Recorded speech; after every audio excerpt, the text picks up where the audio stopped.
Welcome to Think Different podcast, where we delve into the complications of mental health. In today's episode, we navigate the challenging terrain of adjustment disorder intertwined with anxiety and depression. Join us with a brilliant young lady as we explore the complexities, share personal stories, and offer insights to help you understand and cope with these intertwined challenges. Let's embark on this journey together. Can you share more about what triggers your anxiety or depressive episodes? Well, usually my anxiety gets triggered like under heavy stress or with regular daily activities when I know I have a lot of things to do. Like I start getting excited and I start worrying or trying to move fast paced, do everything. Okay. Are there specific situations that make your symptoms more challenging? More like during financial situations. So, if you're not financially happy, sometimes you won't be happy even though money is happiness, but then again, it shouldn't be. And under situations that's like uncomfortable or like in social environments, I have social anxiety also. So I don't really like talking in public. Okay. How would you like to be supported like during difficult times? I don't really care for the support. Like I look at it as like it is what it is. Like all the anxiety, the trauma, everything, PTSD, it is what it is. It's either gonna move past it or just keep dwelling on it. Okay. Are there activities that bring comfort to you? My favorite thing to do is run errands. Driving and running errands and listening to music. So if I can't do that, I'm gonna be frustrated. So yeah. Okay. What would you like others to understand about your experience? I would like them to understand like, it's really not a joke. Like mental health is not a joke, and it should be taken more seriously because a lot of people look past it and think it's really nothing to it. But it is more than what it is because majority of us have the same problems, or some are just like fighting it in private. That's true.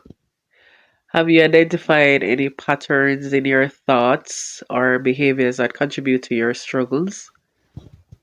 It's that I find it hard to trust people sometimes. That I always think people are up to no good, or like it is always something. Like something's always up, or yeah, I just really don't trust anything. I'm also like very nonchalant. Like I like emotions when it comes to like love and stuff, but I'm very empathetic at the same time. So I'm not. Yeah, I'm kind of weird. I like emotions, but I love emotions. So I don't know. hmm Is there anything that you find helpful when trying to manage your PTSD symptoms? Yeah, it's like honestly, it's not really managed. It's more like ignored most of the time. I don't really take it too serious because I know like this is what happened and this is why I'm acting like this. Okay. Are there aspects of your daily life or routine that you find particularly challenging? Not really. Sometimes I struggle with like just focusing.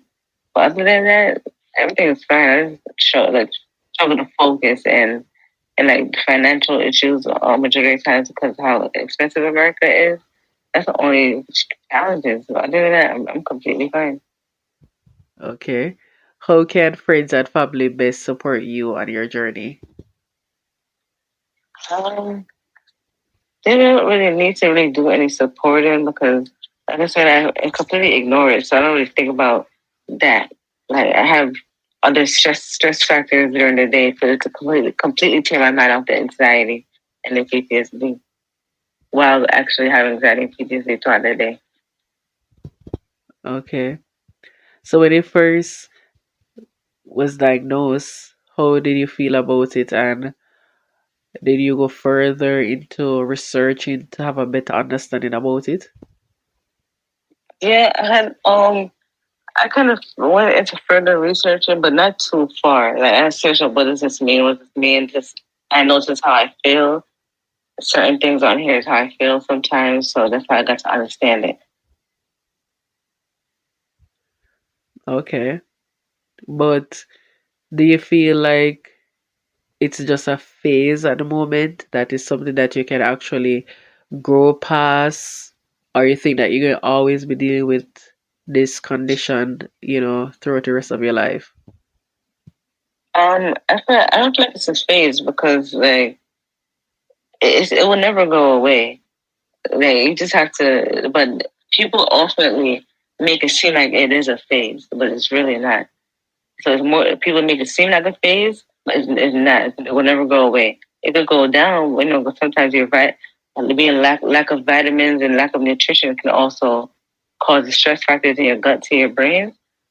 So that could also make it more the anxiety and stress more. If you could calm that down and take all your vitamins and stuff, you could be like less anxiety because yeah, being malnutrition, it really affects that also. Okay, that's true. But is it that you find it helpful? Do you find it comfortable to like be open about your condition to friends or family? Yeah, being open about it because it's not normalized a lot. Like some people will really hide it and just hate to speak about it, but as you look at it, everybody has literally been through the same thing. So why hide? Why hide it? Mm. You can be private with it, but why really hide it when it's really time to talk about those areas? Well, that's true. I think because when it comes out to saying the labeling mental illness, people just naturally kind of classify it as, oh, the Yeah, person crazy. exactly. Like that shouldn't be classified as that because I got called crazy before when I told somebody close to me about my PTSD and stuff. They said, "Oh, she's developing a crazy house." I know they're trying to be funny, but it was never funny to me. Hmm. That's crazy though. And that's why you have to be kind of mindful of the persons that you really share it with. Like, not everybody's going to be like intelligent enough to like understand that, okay, let me hear her out, let me further research and have a full understanding like how I can deal with her whenever this happens, or what not to say or what not to do, and it doesn't trigger her. But Exactly.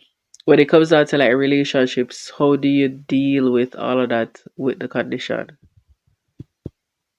It's not really much, but I can say when it comes to like actual relationships, like boyfriend and girlfriend relationships, I know they always tell me like it gives like I don't like them, like I don't show that I like them or not. But for some reason, my love language is being a little mean. Not too mean. Like I would cook and stuff and do regular things, but in my vibe, I guess, it just shows something different that I'm thinking is actually showing. Okay. Does it affect like your choice in partners? A little bit, not too much. Like not too much at all. But at the end of the day, my choice is that I know how certain people act is why I wouldn't go for certain people. So it's good choices. Okay. Thank you very much for sharing your insights on your condition. And I'm glad that you do your research and ensure that you're knowledgeable about it to that extent to dealing with it. Okay. Thank you for having me.